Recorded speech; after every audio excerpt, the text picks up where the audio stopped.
सांसों के झूले में झूलने की विद्या, इसको सीखने में समय बिताओ। ये विद्या ब्रह्मास्त्र है, हमारी समस्त इच्छा पूर्ति का मुख्य स्रोत है।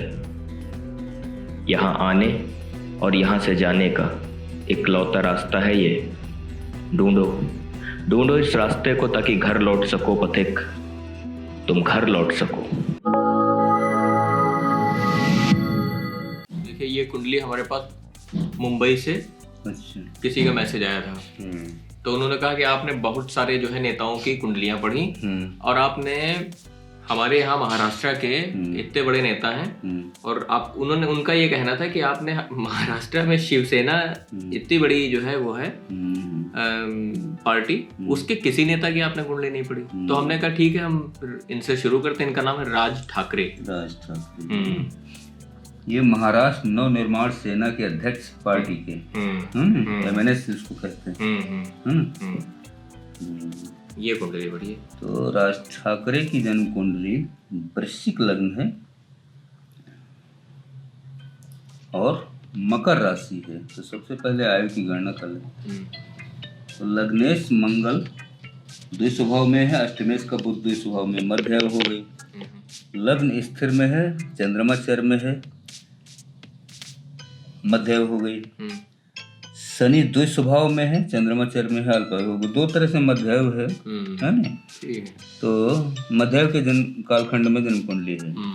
तो राज ठाकरे की जन्म कुंडली मध्य के कालखंड में। अब इसमें राजयोग देखें। लग्नेश मंगल इनका नीचाभिलाषी है 8वें घर में। कर्क इसकी नीच राशि, एक राशि पीछे मिथुन में बैठा, ये कोई राजयोग नहीं बनाएगा।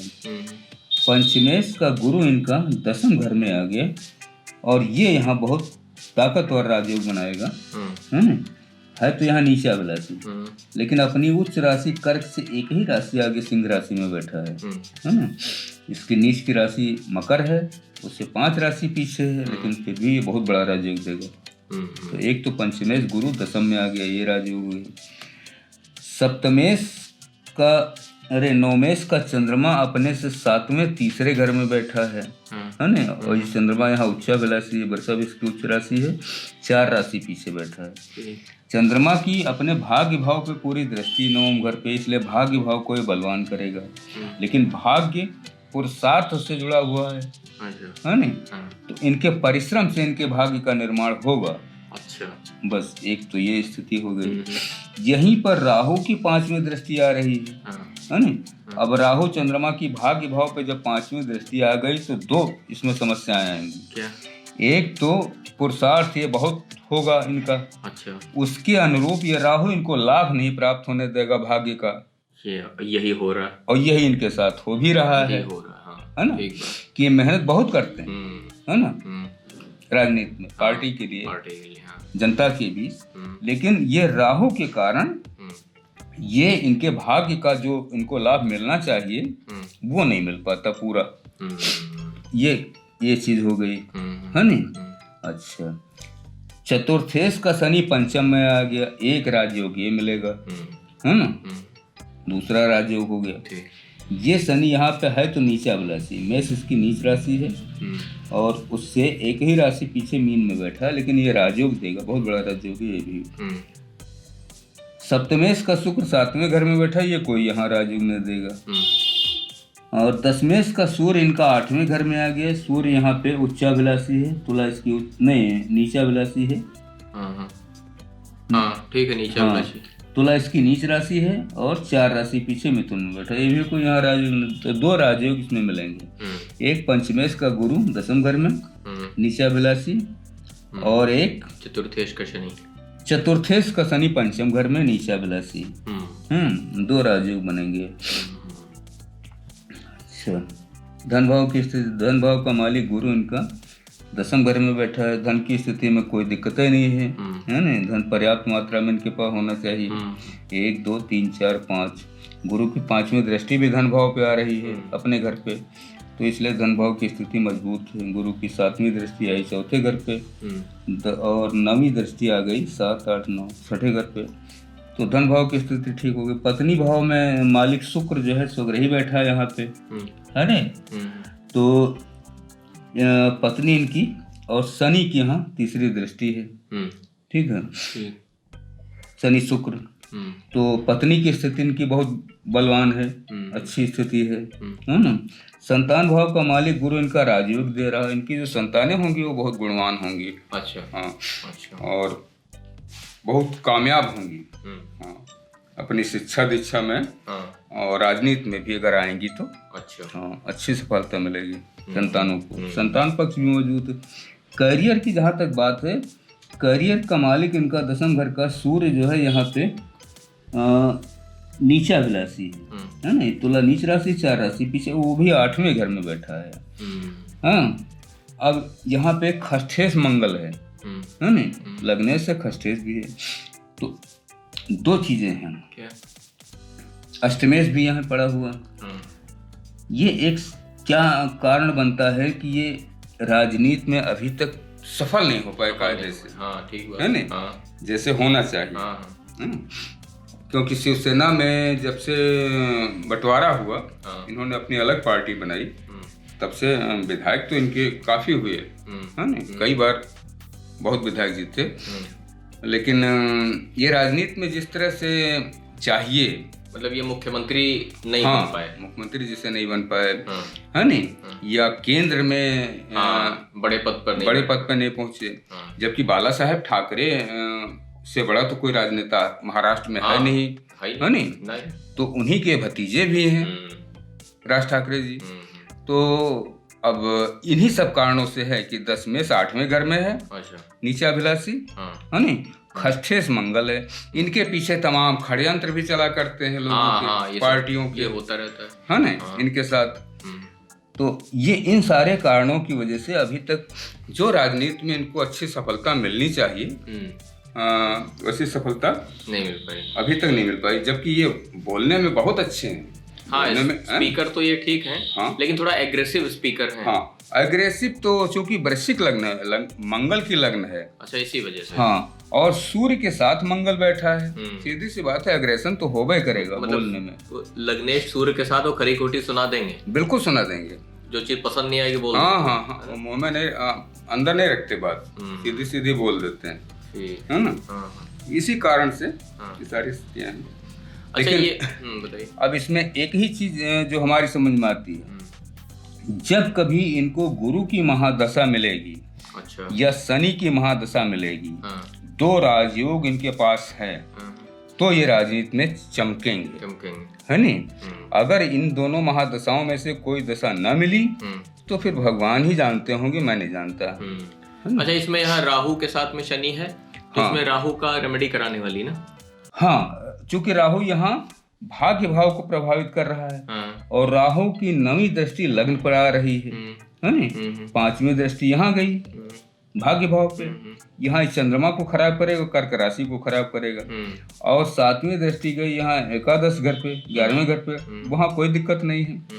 और एक दृष्टि जो लग्न पे आ रही है, ये भी एक तरह की समस्या है नहीं, कि इनका स्वभाव थोड़ा है नहीं, क्रोधी बनाएगा, उग्र स्वभाव। तो ये राहु भी एक। अच्छा, हम ये देख रहे थे इस कुंडली में, जब हम इसका ये बना रहे थे स्ट्रक्चर, कि इसमें लग्नेश अष्टम में जाके फंसा, भाग्येश 3रे भाव में बैठ के केतु की दृष्टि पर फंसा, और भाग्य भाव राहु से फंसा, और लग्न राहु से फंस गई। इसी कारण तो अभी तक जो चाहिए इनको वो नहीं हो पा रहा है, वो नहीं हो पा रहा है। मतलब 2 राजयोग है कुंडली में, लेकिन सब फंस गया है मामला, है ना। तो इसमें राहु की रेमेडी बनेगी वहां पे, है ना।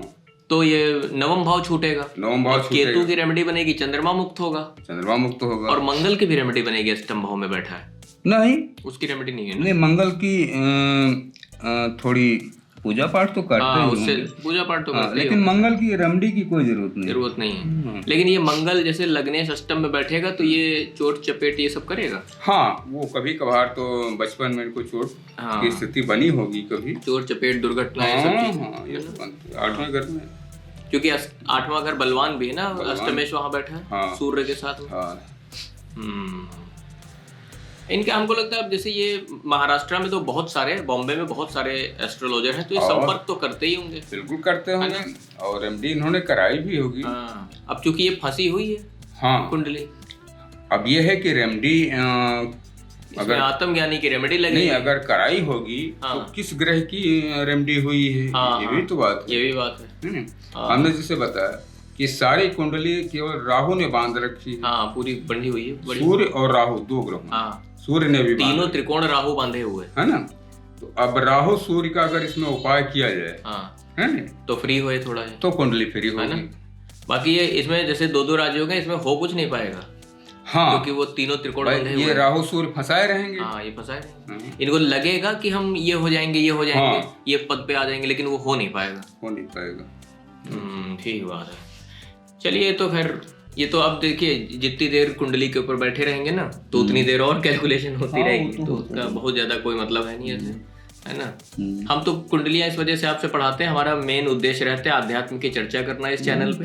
लेकिन कुंडली हम इस वजह से पढ़ाते हैं कि थोड़ा सा आदमी का कोई भी, जैसे किसी भी बड़े राजनेता, उद्योगपति या फिल्म स्टार की कुंडली देखता है तो उसको थोड़ा प्रसन्नता होती, थोड़ी अंदर से ये लगता है कि थोड़ा है ना, ज्योतिष विज्ञान की तरफ जो है इंसान का थोड़ा रुझान बढ़ता है। और थोड़ा ये उसको मनोरंजन के लिए भी कर देते हैं, क्योंकि आध्यात्मिक जब बातचीत होगी तो आदमी बोर हो जाएगा, है ना। अब देखिए, अब बोरियत वाली चीज है, लेकिन उसमें मजा देखिए आप। अब इस बार चर्चा करिए, हमने एक नाम निकाला हिस्ट्री से, बहुत चर्चा में इस समय चल रहा है, कम से कम उत्तर प्रदेश, मध्य प्रदेश और छत्तीसगढ़ में तो पूरे इस नाम की बहुत चर्चा है। उनका नाम है भक्त हनुमान जी महाराज। इनका बड़ी चर्चा है। तो जरा इनके बारे में कुछ बताइए कि क्या आत्मज्ञान के साथ हनुमान जी का काल जो है द्वापर, त्रेता से लेकर के द्वापर तक माना जाता है। अच्छा, है ना। तो त्रेता में भगवान श्री राम के सेना में थे और उनके सेवक भी थे, उनके मित्र भी थे, सब कुछ मानो। और इनका जन्म जो रामचरितमानस में वर्णन है वो पहाड़ों पे है न? तो अब देखो, ये बानर जैसे उनका स्वरूप बना दिया, मुख बंदर जैसा, है न। अगर कोई इंटेलिजेंट पर्सन है, बुद्धिमान आदमी है, तो ये मान सकता है कि क्या मनुष्य का जो चेहरा है वो बंदर जैसा होगा, उसके पूंछ लगी होगी।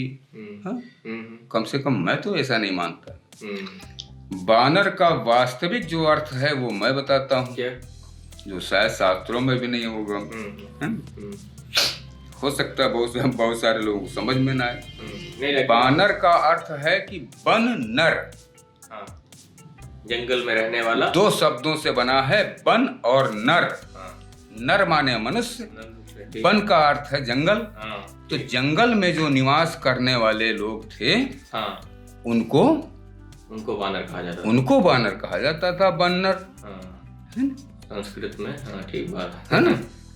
बानर का अगर संधि विच्छेद करो तो बन प्लस नर, बानर हो गया, है ना। तो हमने कई बार बताया है अपने वीडियोज में कि जितनी भी हम लोग यहाँ पे चित्र देखते हैं, समस्त भगवानों के, देवी देवताओं के, है ना, वो किसी काल खंड में किसी ऋषि मुनि ने देखे होंगे ध्यान में, है ना। अब उसी के आधार पर एक चित्र बन गया, है ना। लेकिन अब वो चित्र कितना सच्चा है इसके बारे में तो किसी को नहीं पता, है ना। तो वो एक पूजा करने के लिए, है ना, या ध्यान करने के लिए वो एक स्थिति है। तो ठीक है, हनुमान जी का जो स्वरूप प्रचलित है, या रामचरितमानस में वर्णन है, जिसका वाल्मीकि रामायण में भी वर्णन है, तो वो ठीक है ना। उसमें कहीं कोई और संदेह की बात नहीं। तो ये भगवान श्री राम जी के, है ना, भक्त भी थे और उनके सेना में भी थे, और उनके जो जितने भी बड़े बड़े कार्य हुए हैं, है ना, सब इन्हीं के द्वारा हुए हैं। तो हनुमान जी की ये स्थिति है। तो अच्छा, त्रेता युग में ये थे ही। फिर द्वापर युग में आता है, महाभारत काल में, जब जंगल में पांडव वनवास में थे तो ये बूढ़े हो गए थे, तो जंगल में कहीं बैठे थे अपने, तो रास्ता था, उन्हीं रास्ते के किनारे ही बैठे थे। तो वो पूंछ पड़ी हुई थी रास्ते पे, तो ये 5 पांडव जा रहे थे उसी रास्ते से। मैंने कथा पढ़ी है। तो उन्होंने कहा कि महाराज जो है अपनी पूंछ हटा लीजिए तो हम निकल जाएं, आगे जाना है। तो कहें बेटा तुम पूंछ मेरी हटा दो, है ना, और हम देखो बूढ़े हो गए हैं ना, तो हमें समय लगेगा, तुम जल्दी हटा दोगे। तो पांचों पांडवों ने प्रयास किया, आखिर में भीम ने भी प्रयास किया, तो वो पूंछ हिलाई नहीं हिली, जबकि भीम के पास बताते हैं 10,000 हाथियों का बल था। तो भीम की समझ में आया कि युधिष्ठिर की समझ में आया कि माजरा कुछ और है, ये कोई और है। तो युधिष्ठिर ने बैठ करके प्रणाम किया और प्रार्थना की कि हे देव, आप अपना स्वरूप में, वास्तविक स्वरूप में दर्शन दीजिए। तो इन्होंने कहते हैं, लिखा है कि उसमें वास्तविक स्वरूप में पांचों पांडवों को दर्शन दिया। और ये जो आपने अभी ये बताया कि पूंछ जो है वो उठा नहीं पाए, तो ये एक तरीके की सिद्धि है शास्त्र में। हाँ, शरीर का भार जो है इतना ज्यादा कर लेना। हाँ, कि तो ये तो भाई अष्ट सिद्धि नवनीत के दाता असबर दीन जानकी माता। हाँ, तो माता जानकी ने इनको वरदान दिया था ना, 8 सिद्धियां नवनिधियां का। तो इनके पास ये तो कोई सिद्धि है, लघिमा कहते हैं, कुछ कहते हैं इसको। 8 सिद्धियां है ना, शरीर को छोटा कर लेना, बड़ा कर लेना। वो मैंने अपने पिछले वीडियो हाँ, बहुत वो पहले जो सिद्धियों वाली वीडियो थी, हाँ, उन्होंने बताया था ये, है ना। तो वो है एक दृष्टांत आता है। ये एक दृष्टांत और आता है महाभारत युद्ध में। श्री कृष्ण जी से इन्होंने प्रार्थना की कि हमें भी अपने रथ पे स्थान दीजिए, है ना। तो श्री कृष्ण जी ने कहा कि अब आप वृद्ध हो गए, अब आप कहाँ इसमें युद्ध में भाग लेंगे। तो कहन हमें देखना है युद्ध। तो कहते हैं अच्छा, कहा कि ठीक है, आप ध्वजा पे विराजमान हो जाएगी, है ना। तो जो ऊपर ध्वजा थी रथ पर, अर्जुन के रथ पर, तो हनुमान जी का स्थान उस पे बताया गया है कि ध्वजा पे विराजमान थे। चलिए, ये तो हुआ हनुमान जी की इतिहास के बारे। अब हम आते हैं इनके वर्तमान पर। अभी इस समय बहुत चर्चा में है मध्य प्रदेश और ये छत्तीसगढ़, कि उसमें कुछ लोग ऐसे हैं कि जो हनुमान, ये बोलते हैं कि हमारे ऊपर हनुमान जी की कृपा है और उन हनुमान जी की कृपा की वजह से हम लोगों की समस्या सॉल्व कर देते हैं और ये चीज कर देते हैं। तो इसमें आपका अपना क्या ओपिनियन है, ये बताइए कि ये पुराने किसी, जैसे अगर हम ये कहें कि भगवान श्री कृष्ण की हमारे ऊपर कृपा है और उनकी कृपा से हम लोगों की समस्या सॉल्व कर रहे हैं। कभी कभी ऐसा होता है कि कुछ पूर्व जन्म से थोड़ी बहुत सिद्धियां किसी मनुष्य को मिल जाती है पूर्व जन्म के कर्मों के आधार। ने भक्ति की होगी, उपासना की होगी किसी देवी। ये एकदम वैसी ही बात है जैसे छोटा बच्चा अचानक से गाने लग जाता है। हाँ, या कोई वाद्य यंत्र बजाने लग जाता है। तो ऐसे ही हाँ, या 2 साल का बच्चा सारे संसार की राजधानियों के नाम बोलने लग जाता है। ये वैसी बात है। ये सिद्धियों के अंश हैं जो पूर्व जन्म, पूर्व जन्म के संचित हैं, वो संचित कर्मों का परिणाम वो निकल करके आया प्रारब्ध के कारण। ये हो सकता है। बाकी किसी, आज हमने कहा कलयुग में सिद्धि प्राप्त करना असंभव। हिमालय के, मेरी जहाँ तक जानकारी है, हिमालय के जितने भी इस समय योगी लगे हैं तप करने में, है नी, ये प्राप्त सिद्धि ही करना चाहते हैं। नहीं, उसमें बहुत से ऐसे हैं जो परमात्मा जी का दर्शन भी करना चाहते हैं कलयुग में। अच्छा। कल की अवतार जी का, है ना, इसकी प्रतीक्षा कर रहे हैं। तो बहुत सारे उसमें सिद्धियों की लिए तप कर रहे हैं, तपस्या कर रहे हैं। ठीक है, वो अपना उनका कार्य है। तो उसमें कुछ लोग होंगे, लेकिन वो हिमालय से नीचे नहीं उतरते। वो सिद्धि प्राप्त कर लेने के बाद उसका प्रयोग नहीं करते, प्रदर्शन नहीं करते। ये जो पर्ची निकाल के लोगों का नाम बताना और ये सब चीजें हैं, ये तो वही उसी का प्रारब्ध के कारण उसका अंश मात्र है।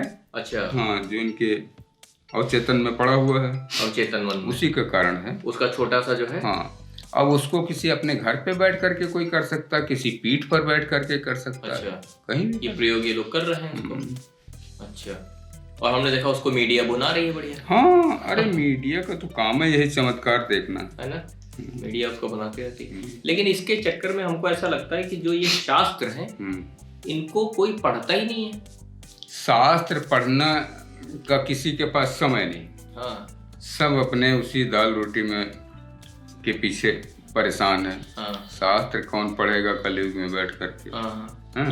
हाँ, हमने पिछली वीडियो में बताया था, किसी वीडियो में, कि मनुष्य धर्म की ओर उन्मुख तभी होता है दो स्थितियों में। हाँ, या तो उसके मन में लालच, हाँ, उसकी इच्छा पूर्ति ना हुई, है ना, ठीक है। एक तो वो स्थिति। हाँ, दूसरी स्थिति ये है कि वो धन से या संपत्ति से या वैभव से ऊब गया हो, ठीक बात। तो वो आध्यात्मिक क्षेत्र में कदम रखेगा, हाँ, है ना। ठीक है। तीसरी स्थिति हो कि वो मरणासन्न हो जाए अचानक से, है ना, उसकी मृत्यु का समय आ जाए तो भगवान भगवान याद आता है। या महाप्रलय जैसी स्थिति आ जाए संसार में, सब नष्ट होने लगे, जैसे आई थी। हाँ, कोविड आया था, जैसे कोरोना आया था, तो भगवान भगवान चिल्लाता है। कोविड में जितना आदमी आध्यात्मिक हो गया उतना तो हमने अपने जीवन में देखा ही नहीं कभी था। नहीं हो। एक से एक लोग आध्यात्मिक हो गए थे कि जिन्होंने कभी भी जो है आध्यात्म का आ नहीं जाना था, वो भी आदमी आध्यात्म की बात करने लग गए। वही चीज है, ये सब डर की वजह से, डर की वजह से, है ना। कोई प्रेम के वशीभूत परमात्मा के पास नहीं जाता। अब प्रेम के वशीभूत हो तो परमात्मा तो इतना सरल है मिलने में, है ना, कि मैं क्या बताऊं, क्षण में, है ना, क्षण में दर्शन मिल जाता है। लेकिन कोई यहाँ तो अगर हम कहते हैं आज कलयुग में, थोड़ी देर के लिए ये मान लो कि एक मान लो चलो कि इस समय कल्कि अवतार जी हैं, ठीक है, भारत में, ठीक, उत्तर प्रदेश में उनका बताया गया निवास, जन्म, मान लो उत्तर प्रदेश में है, कहीं पर भी, है ना, संभल बताया, चलो मान लो संभल में है। अगर वो अपने को प्रकट कर दें, ठीक, अभी कल सवेरे अपने को प्रकट कर दें, कोई चमत्कार दिखा करके, अरे उस समय परमात्मा उनके लिए चमत्कार किया है। तो जितनी भी जनता की भीड़ इकट्ठी होगी वो क्या कहेगी, क्या मांगेगी? कोई अपना मकान मांगेगा, कोई गाड़ी मांगेगा, कोई लड़का मांगेगा, कोई मकान मांगेगा, कोई गाड़ी मांगेगा, कोई MLA MP की सीट मांगेगा। कोई ये तो नहीं कहेगा कि हे परमात्मा जी हमें मुक्ति कर दो या हमको भक्ति प्रदान करो। ये तो कोई नहीं, ये तो कोई नहीं कहेगा, ये कोई कहेगा ही नहीं, है ना। करोड़ों में से कोई, और उसमें भी कौन होगा जो हिमालय में प्रतीक्षा कर रहे हैं श्री कल्कि अवतार जी के दर्शन की, मेहनत कर रहे हैं, वो उतरेंगे हिमालय से, वो कहेंगे कि भगवान साधक जो लगे हुए हैं वो हमारा कल्याण कर दीजिए अब की बार, अन्यथा एक युग बीत जाएगा, है नहीं, और फिर आपके दर्शन होंगे। ठीक बात। उनको छोड़ करके मुझे नहीं लगता। बाकी कोई नहीं। हम तो एक हमारे दिमाग में एक बार एक चीज आई थी, आप देखिए और उसके बाद हमको बताइए कि ये बात कितनी ऑथेंटिक है। कि अभी अगर भगवान श्री कृष्ण कहीं से भी, मतलब आप ये प्रकट हो जाएं कहीं से हैं, तो अगर भगवान श्री कृष्ण प्रकट हो जाएं इस युग में और वो वही वेशभूषा में प्रकट हो जाएं जिसमें थे, तो इस समय तो कितने मंदिर बने हुए हैं भगवान श्री कृष्ण के, हर आदमी पूजा करता है। और कुछ संप्रदाय और मत भी हैं जो पूरी तरीके से कृष्ण धारा और कृष्ण भक्ति में लगे हुए। तो उन संप्रदाय के पास में अगर वो भगवान श्री कृष्ण पहुंच जाएं और बोले चलो भैया वो ये सब खाली करो, हमारा मंदिर है, अब हम देखेंगे इसका क्या है, अच्छा इसमें कितना धनराशि आती है वो हम तय करेंगे, कितना पैसा किस खाते में जाएगा वो सब हम तय करेंगे, तो वो लोग क्या करेंगे, वो उनको जेल में डाल देंगे ना। और तो इसका मतलब ये है कि सारा खेल जो है व्यापार हो रहा है, व्यापार का है। भगवान को कोई नहीं पूछता, है ना, मंदिर हो, है ना, चाहे बड़े बड़े तीर्थ हो, ठीक बात, सब में भगवान के नाम का व्यापार कर रहे हैं लोग। भगवान को कौन पूछता है? और कबीर जैसा आदमी ये लिखता है कि ईश्वर तुम्हारे अंदर है, वो तो एक अलग बात है, वो तो आत्मज्ञान की। वही कह रहे हैं। नहीं, हम बता रहे हैं कि बेसिक चीज कबीर कहते हैं और नानक कहते हैं कि तुम्हारे अंदर है, और आदमी यहाँ उसमें। अच्छा एक चीज बताओ मुझे, क्या सीधी सी बात है कि चलो भगवान श्री राम ने अपना मूल स्वरूप बहुत बिरले किसी को दिखाया होगा, है ना, शास्त्रों में उसका वर्णन नहीं मिलता, है ना। लेकिन भगवान श्री कृष्ण जी ने जब भरी सभा में दुर्योधन को अपना स्वरूप दिखाया, है ना, अपना नारायण अवतार का, हम समझ गए आपका सवाल, तो लाखों लोगों ने देखा होगा, बिल्कुल सही बात है ना। और चलो हम कहते हैं बाहर, उस महल के बाहर लोगों ने नहीं देखा, अंदर तो लेकिन महल के अंदर जितने हजारों लोग थे उन्होंने तो स्वरूप देखा होगा। ठीक, नियम क्या कहता है कि न लाखों सही, बाकी तो लोगों ने सुना होगा, है नी, कि भगवान श्री कृष्ण जी ने अपने नारायण स्वरूप का, विष्णु स्वरूप का, है नी, दर्शन कराया, है नी, तो लाखों लोगों ने सुना होगा। लेकिन फिर क्या कारण है कि उस भरी सभा में बैठे हुए, है नी, किसी एक व्यक्ति के बारे में किसी शास्त्र में ये वर्णन नहीं आता है कि उसने प्रार्थना की हो कि हे परमात्मा, हमें भी अपना ज्ञान दे करके हमें मुक्त कर दीजिए, या हमें भक्ति प्रदान कीजिए। ये है ही नहीं कहानी में, एक अर्जुन के अतिरिक्त, अर्जुन के अलावा तो कहीं है ही नहीं कि किसी ने ये कहा हो कि हमको मुक्त कर दीजिए। एक अर्जुन, एक उद्धव का आता है प्रसंग, दो ही आते हैं। क्यों भाई,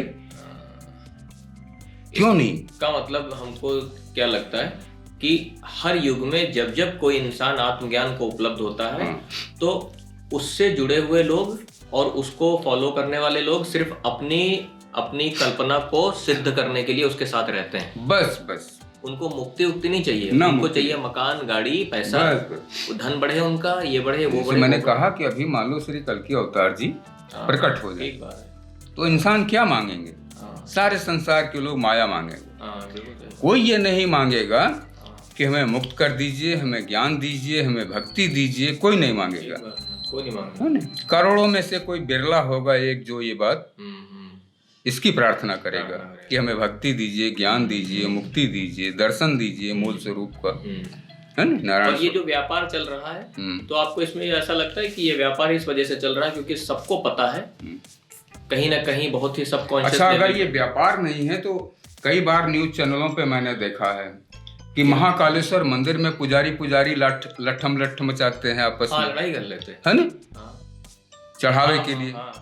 मथुरा में मैंने देखा है लड़ाई होगी।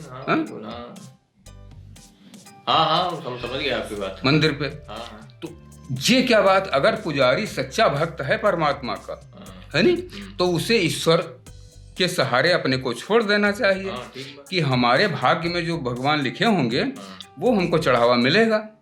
आपस में लड़ाई झगड़े का तो कोई मतलब, लड़ाई झगड़े का और लाठी चलाने का क्या अर्थ है भाई?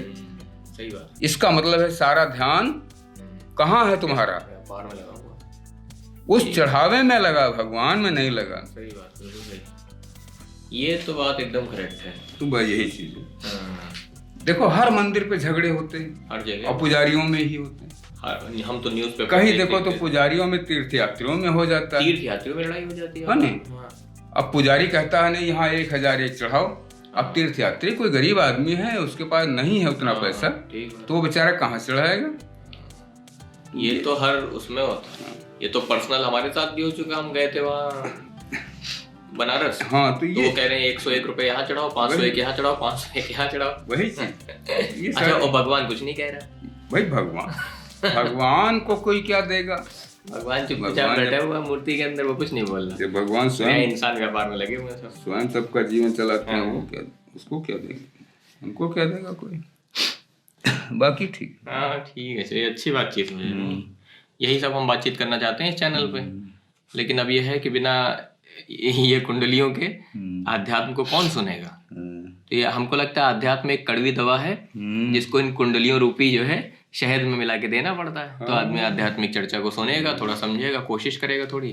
ठीक है फिर, है ना। अंतर श्रृंगार की वियोग से संयोग की यात्रा में जो संचारी भाव चलता है वो अनाहत चक्र पर चोट करता है, उसे खोलकर मुक्त कर देता है। स्नायु तंत्र सजीव होकर ब्रह्मांड यानी पंचम तत्व में विलीन होने के लिए तत्पर हो जाता है। जिस शरीर में यह प्रक्रिया घटित होती है वो तत्काल अशरीरी हो जाता है। जो शरीर इस शरीर को देखता है वो शरीर अशरीरी की यात्रा में जाने को उमड़ने लगता है। ब्रह्मांड की आदि शक्ति जो मोह के प्रभाव में रहती है मुक्त हो जाती है और दोनों शरीर अशरीरी में संभोग कर लेते हैं, पर यह नारायण की स्थिति नहीं है। यह घटना मन के नियंत्रण में है। इसे ज्ञानी जान नहीं सकता, क्योंकि ज्ञानी मन के द्वारा छला हुआ एक नर या नारी है जो सुषुप्तावस्था में है। उसके जागने में बहुत समय है अभी। सच्चे गुरु का इंतज़ार और सच्ची मेहनत की कमी। सच्चा गुरु यदि मिल भी चुका हो, फिर भी सच्ची मेहनत की कमी। गुरु सिर्फ चाबी देता है। अगर ताला खोलने की यादें अवचेतन में न पड़ी हों, तो चाबी एक खिलौना मात्र है। खेलो और छोड़ दो। भटको इस ब्रह्मांड में, यही तुम्हारी नियति है। भटको।